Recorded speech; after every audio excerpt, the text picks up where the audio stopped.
Avez-vous déjà ressenti un faible écho vous poussant dans la direction d'une route inconnue, un murmure de guidance venant du plus profond de vous? C'est votre moi supérieur, l'âme sage et bienveillante qui est en vous, attendant de parler et de vous mener à votre plein potentiel. Mais que se passe-t-il si, juste parce que vous n'avez pas maîtrisé l'art de l'écoute, vous perdez sa formidable sagesse? À tout prix, cela doit être évité. Pour ce faire, nous devons réaliser que le premier pas du voyage est d'être en alignement avec le moment présent. Au-delà d'un simple moment dans le temps, le présent sert de portail vers nos moi supérieurs. De nombreuses traditions spirituelles célèbrent le moment présent comme la seule réalité authentique dans leurs enseignements.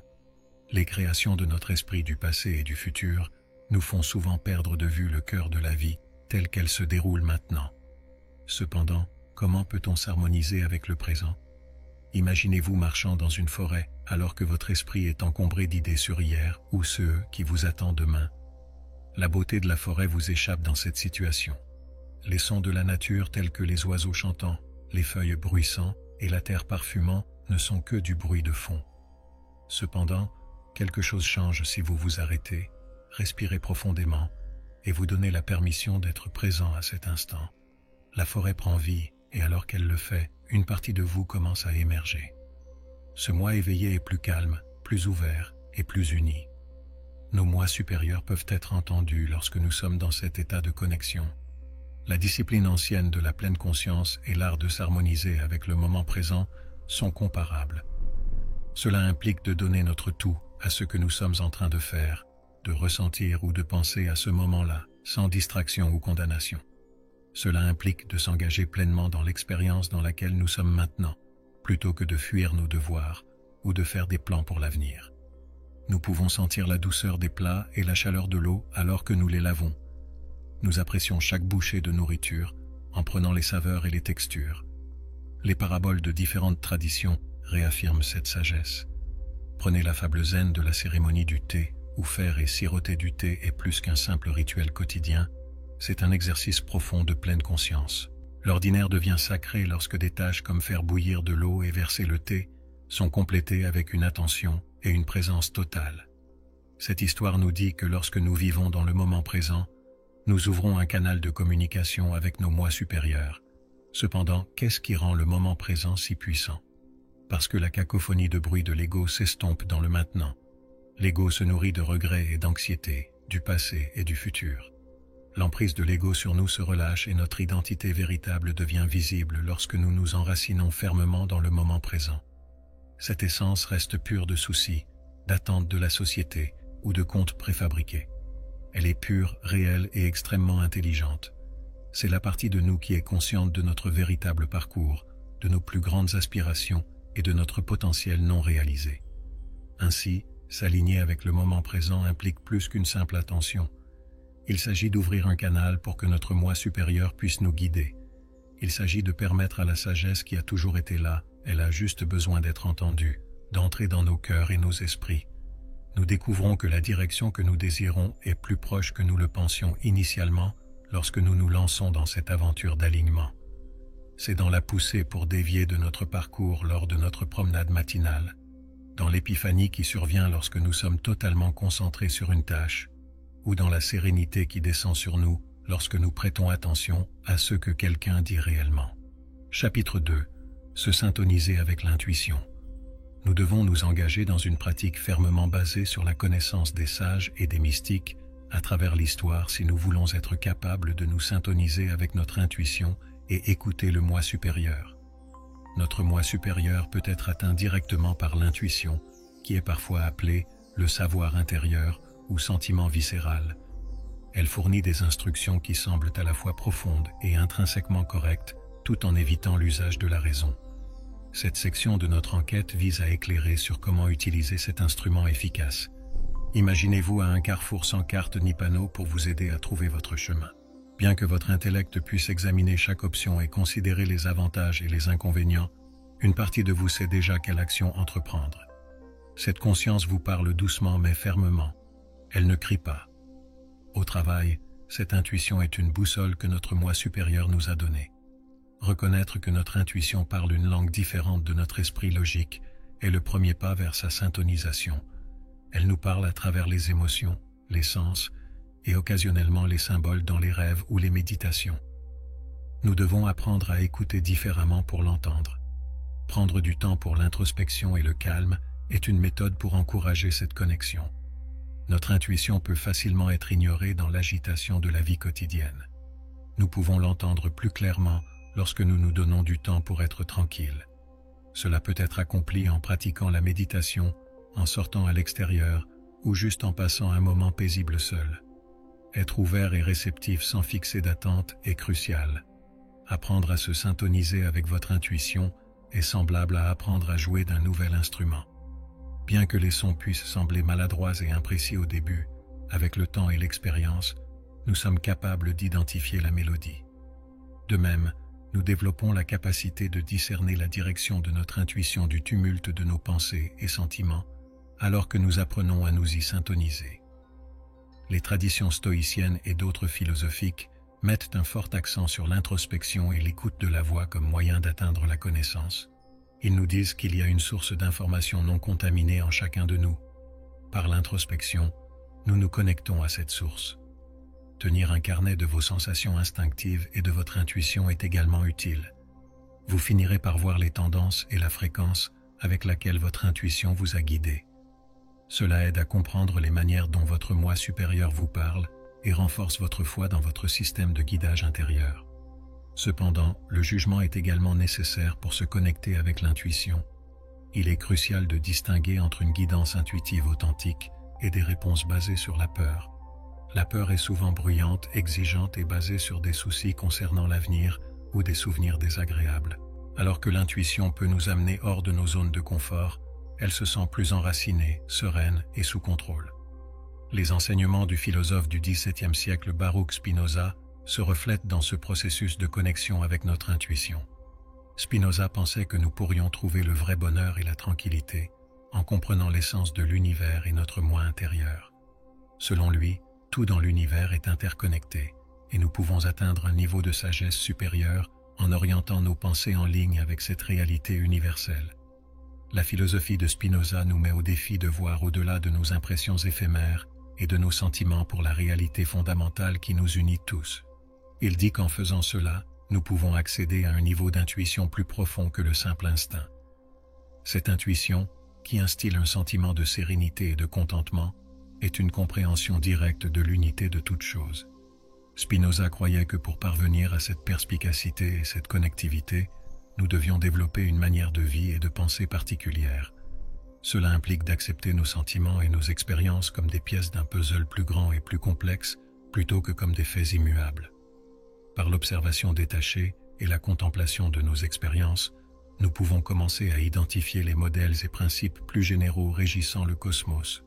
Nous pouvons recevoir des guidances qui sont exactement en ligne avec le voyage de notre âme lorsque nous apprenons à nous syntoniser avec notre intuition. Cela sert de rappel que nous ne voyageons pas seuls. Nous avons toujours notre moi supérieur à nos côtés, fournissant guidance et encouragement. Chapitre 3. Travail de l'ombre. Nous plongeons plus loin dans le domaine du travail de l'ombre, en nous enfonçant encore plus dans notre propre découverte de soi et connexion avec notre moi supérieur. Cette technique, qui est hautement transformatrice bien qu'elle soit souvent négligée, nous met au défi d'affronter et d'accepter les aspects de nous-mêmes que nous avons évités. Le travail de l'ombre est plus qu'une simple technique. C'est un chemin vers la plénitude où nous découvrons les richesses enfouies de notre psyché et découvrons comment accepter l'intégralité de qui nous sommes. Carl Jung a d'abord proposé l'idée de l'ombre, arguant que chacun a un côté inconscient qu'il préfère supprimer parce qu'il le considère comme mauvais. Ces aspects réprimés peuvent aller de désirs non exprimés et de conflits intérieurs non résolus à des peurs non reconnues. Les ignorer donne à ces ombres le contrôle sur notre vie, ce qui se matérialise souvent par une anxiété inexpliquée, un comportement autodestructeur et des modèles indissolubles. Le travail de l'ombre est courageux. Il nous appelle à explorer les aspects de nous-mêmes que nous avons appris à nier ou à culpabiliser. Mais c'est de ces lieux ombragés que notre moi supérieur parle de leçons inestimables qui mènent à l'authenticité et à la guérison. La première étape du processus est la reconnaissance. Nous devons admettre que l'ombre existe et qu'elle contient des informations importantes sur notre moi le plus intime. Ce niveau concerne la curiosité et la compassion, pas le jugement. Si vous rencontriez un enfant effrayé dans une jungle d'ébène, fuiriez-vous ou vous approcheriez-vous de lui avec compassion et compréhension? Cet enfant est une métaphore pour les parties de nous-mêmes non aimées et non reconnues. Le processus de réflexion est essentiel au travail de l'ombre. Tenir un journal, méditer et l'imagerie guidée sont quelques-unes des techniques qui nous aident à explorer notre paysage intérieur et à commencer à parler à nos ombres. Des aperçus profonds peuvent être gagnés en vous posant des questions comme « De quoi ai-je le plus peur ?» ou « Pourquoi cette situation particulière me déclenche-t-elle si profondément ?» L'intention derrière le travail de l'ombre est l'intégration. Plutôt que d'éliminer ces côtés plus sombres de nous-mêmes, l'objectif est de comprendre d'où ils viennent et de trouver comment les intégrer dans notre identité. Lorsque nous cessons de tenter de combattre ou de réprimer des aspects de nous-mêmes, cette intégration nous fait nous sentir paisibles et complets. Partout dans le monde, les traditions philosophiques et spirituelles soulignent l'importance d'accepter qui nous sommes complètement. Par exemple, l'idée taoïste du yin et yang nous enseigne sur l'harmonie qui naît de la reconnaissance et de l'intégration de tous les aspects de la réalité, y compris notre propre nature. Elle nous enseigne également sur l'équilibre des opposés. Le travail de l'ombre nous enseigne que notre moi supérieur est la synthèse de tout ce que nous sommes. Il n'est pas seulement la lumière, mais aussi l'obscurité. Prenez en considération la fable des deux loups en nous qui représentent la lumière et le mal. En intégrant nos ombres, nous devenons plus authentiques et puissants, capables de naviguer dans la vie avec plus de sagesse et de compassion. La personne que nous nourrissons est celle qui survit, mais le vrai pouvoir vient de réaliser et de respecter les deux. Cela nous montre que accepter notre obscurité crée une véritable force et harmonie, tandis que la supprimer ne fait que causer un déséquilibre. Chapitre 4. Analyse des rêves. Les rêves sont plus que de simples séquences sans réflexion de vues et de mots. Ce sont des histoires énigmatiques qui se déroulent pendant que nous dormons. Ils sont remplis de messages et de symbolismes de notre moi supérieur ainsi que de notre subconscient. L'analyse des rêves offre une fenêtre puissante et unique sur nos aspirations les plus profondes, nos préoccupations et notre direction vers le développement personnel. Tout au long de l'histoire, les gens ont cru que les rêves sont des fenêtres sur le psychisme qui révèlent des intuitions que l'esprit conscient pourrait ignorer ou rejeter. Des temples de rêves de la Grèce classique aux divans psychanalytiques de Freud et Jung, les rêves ont été examinés pour révéler des messages de l'inconscient. Nous pouvons en apprendre davantage sur notre parcours, trouver des forces cachées et surmonter des préoccupations non résolues en explorant nos rêves. L'acte de se souvenir est la première étape dans le processus d'analyse des rêves. Tenir un journal de rêves à côté de votre lit et enregistrer les rêves dès que vous vous réveillez vous aidera à retenir les messages fugaces que vous recevez pendant votre sommeil. Faire un enregistrement peut être une méditation en soi, un signal à votre moi supérieur que vous êtes attentif et réceptif à ses orientations. Il faut de la patience et un esprit ouvert pour interpréter les rêves. Dans les rêves, les choses, les personnes et les situations ne sont pas toujours ce qu'elles semblent être puisque les rêves communiquent à travers des symboles. Votre état émotionnel ou psychologique actuel peut se refléter dans l'état de votre résidence, qui pourrait servir de représentation de qui vous êtes. L'eau est un symbole commun pour les émotions, et les caractéristiques de l'eau, claire, trouble, tranquille ou orageuse, peuvent fournir des informations sur votre santé émotionnelle. L'approche consiste à découvrir ce que les symboles et les récits signifient pour vous individuellement, et non à attribuer des significations universelles. Cela implique de se questionner sur les sentiments que vous avez éprouvés dans le rêve, les symboles saillants, et la signification de ces symboles dans votre vie consciente, vos espoirs les plus intimes, vos anxiétés, et les prochaines étapes potentielles vers la guérison et l'accomplissement peuvent tous être révélés à travers cet exercice introspectif. L'analyse des rêves bénéficie grandement du cadre fourni par la psychologie jungienne qui souligne l'importance des archétypes et de l'inconscient collectif. Jung croyait qu'en plus d'être purement personnels, les rêves puisent également dans une source commune de symboles et d'idées que tous les gens partagent. Nous pouvons établir une connexion avec notre moi supérieur et la sagesse collective de l'humanité en décodant ces symboles. L'analyse des rêves est un autre exercice de pleine conscience. Réaliser la connexion entre nos vies conscientes et inconscientes nous inspire à vivre plus en accord avec notre moi intérieur. En nous concentrant sur nos rêves, nous renforçons nos expériences intérieures et développons un lien plus étroit avec nous-mêmes. Pensez à l'histoire du rêveur qui trouve une oasis avec un seul arbre au centre, après s'être perdu dans un immense désert pendant un rêve. Cet arbre représente la résilience et le soutien pour le rêveur. Lorsque les gens se réveillent et considèrent cet emblème, ils comprennent la nécessité de prendre soin de soi et de passer du temps dans la nature. Un changement significatif dans le chemin de vie du rêveur a été provoqué par ce message de leur moi supérieur. L'analyse des rêves est un voyage stimulant, éclairant et inspirant dans les pensées et les sentiments les plus intimes de quelqu'un. C'est une conversation avec son moi supérieur.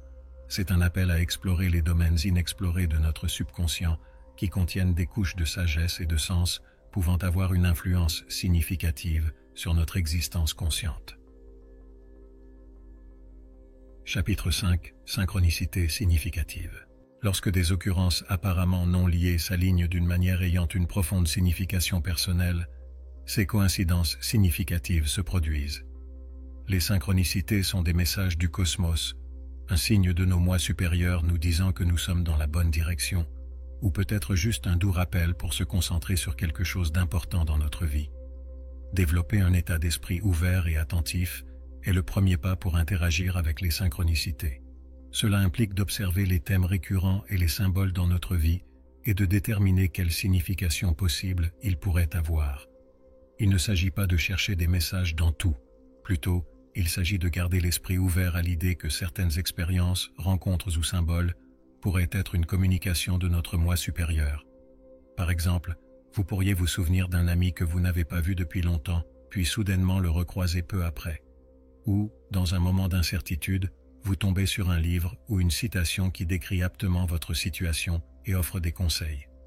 Ce sont des synchronicités, pas juste des coïncidences, qui peuvent nous orienter vers notre but plus grand ou fournir des réponses à nos problèmes.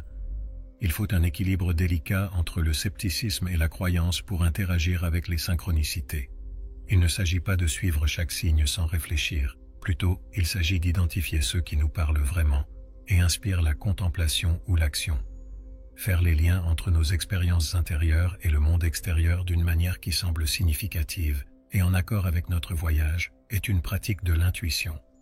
Tenir un carnet dans lequel vous enregistrez les synchronicités, vos sentiments et idées à leur sujet, et toute action subséquente que vous avez prise peut vous aider à reconnaître des thèmes et des motifs dans votre vie. Enregistrer ces moments peut être extrêmement efficace. En vous engageant dans cette activité réfléchie, vous pouvez améliorer votre compréhension de la façon dont vos mondes intérieurs et extérieurs sont interconnectés, ce qui augmentera votre relation avec votre moi supérieur. Souvent, les synchronicités servent de feuille de route pour nous lors de périodes de transition ou de crise, nous rassurant que nous ne sommes pas seuls et que le cosmos est derrière nous. Elles servent de rappel que chaque chemin est un fil dans le tissu plus grand de l'existence, connecté de manière que nous ne pouvons pas totalement comprendre. Chapitre 6. Retraite de silence. La cacophonie du monde disparaît au milieu de la paix et du calme du silence, nous permettant de prêter une attention plus soutenue aux faibles bourdonnements qui émanent de l'intérieur. Les retraites dans le silence offrent plus qu'une simple pause du bruit incessant de la vie quotidienne. Elles sont un lieu sacré où une profonde réflexion et une découverte de soi peuvent avoir lieu. Nos distractions habituelles disparaissent dans l'étreinte du silence, ne nous laissant rien d'autre que l'essence de qui nous sommes. Ce cadre sert de miroir, reflétant les réalités que nous ignorons souvent ou essayons d'éviter dans la précipitation de la vie quotidienne. Nous nous trouvons dans un état de conscience accru, plus ouvert aux intuitions et à la direction de notre moi supérieur, lorsque les pensées se calment et que l'esprit se pose. Une retraite silencieuse peut durer de quelques jours à plusieurs semaines, et se déroule habituellement dans des environnements qui encouragent la réflexion et la proximité avec le monde naturel. Lorsque nous nous abstenons d'utiliser des gadgets numériques, de parler à haute voix ou même de faire un contact visuel, nous devenons plus introspectifs et découvrons notre véritable moi sous les masques sociaux que nous portons. Ce silence n'est pas seulement l'absence de son, c'est plutôt une présence profonde qui nous invite à avoir une conversation significative avec notre moi le plus profond. Ici, dans le silence, nous pouvons entendre plus clairement les murmures de notre moi supérieur, des guidances, du réconfort et des intuitions trop souvent négligées dans le tumulte de notre vie quotidienne. Les retraitants qui participent à des pratiques silencieuses méditent, marchent consciemment, écrivent dans un journal ou se détendent simplement dans la nature pour promouvoir la conscience de soi et la restauration spirituelle. Cette période introspective peut éclairer nos objectifs les plus profonds, nos anxiétés et nos obstacles tout en fournissant direction et clarté. Ces retraites ont des avantages qui vont au-delà du temps passé en solitude. Après avoir quitté le calme, beaucoup rapportent se sentir plus intentionnels, plus empathiques et plus reconnaissants des petits plaisirs de la vie. Lorsqu'on aligne ses comportements avec son vrai moi et son but, les intuitions acquises pendant cette période de contemplation entraînent souvent des transformations transformationnelles. Thomas Merton était un moine trappiste, écrivain, théologien, mystique, poète, activiste social et expert en religion comparée qui a profondément embrassé la pratique des retraites silencieuses. Merton, né en France en 1915 et plus tard immigré aux États-Unis, s'est imposé comme l'un des écrivains catholiques les plus significatifs du XXe siècle. Son entrée à l'abbaye de Gethsemani au Kentucky, une communauté réputée pour son dévouement à la vie contemplative et à la pratique du silence, a marqué le début de son parcours dans la vie monastique en 1941. Les expériences de retraite silencieuse ont joué un rôle majeur dans le développement spirituel de Merton et ont servi de thème majeur dans ses écrits. Il décrit son expérience transformatrice dans la vie monastique dans son autobiographie, La montagne des 7 étages, soulignant l'influence significative du silence sur son développement intérieur. Pour Merton, le silence n'était pas seulement un moyen d'échapper au monde extérieur, mais aussi un moyen d'entrer en contact avec le sacré. Il a beaucoup écrit à ce sujet, louant la capacité du silence à nous connecter à Dieu et à montrer qui nous sommes vraiment. Merton voyait la pratique du silence comme un moyen d'atteindre la sainteté à un niveau personnel, ainsi que comme un moyen de se protéger des distractions et de la cacophonie de la vie contemporaine. Selon lui, le calme est un lieu où nous pouvons écouter attentivement la présence de Dieu dans nos vies, ce qui nous aide à mieux nous comprendre nous-mêmes et notre place dans l'univers. Merton faisait souvent référence à ces périodes d'introspection intense, de prière et de connexion naturelle lors de ces retraites silencieuses comme des rencontres avec le divin. Alors que vous considérez ces approches, gardez à l'esprit que le processus introspectif est incroyablement intime et sans fin. La voix de votre moi supérieur est constante, c'est à nous de faire attention. Si vous avez trouvé la vidéo divertissante, veuillez envisager de vous abonner à la chaîne. Je vous remercie de l'avoir vue.